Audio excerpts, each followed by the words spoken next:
Binili nila silang mga organizers. Dito. Wala po rito sa Laan van Regan, The Hague, Netherlands. Di Pinareva.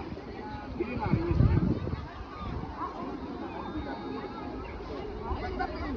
Makakapiling din natin yung mga VIP na nanggaling sa Pilipinas. Isa na dyan si Senador Rodante Marcoleta.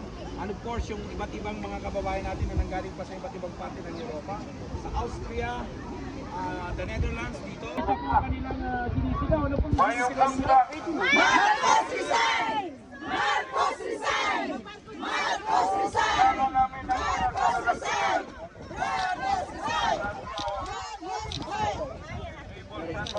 Smile! Okay, nakaapat. Apat.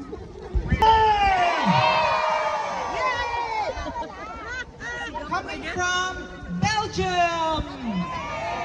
O siyempre po, mainit dahil galing po sila. The resignation is not enough. They have to face the fullness of the law.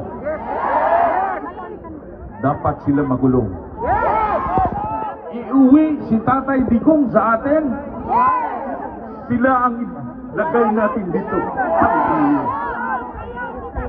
Kung makita ko si Martin, halikan ko siya pero dalang kit-kit.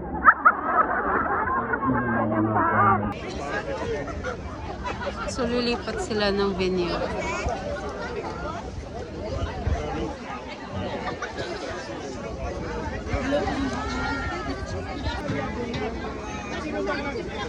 Mamalaki na sila raw ay pinakasikat ngayon. Pero mabas pa sa mas mataas pa yung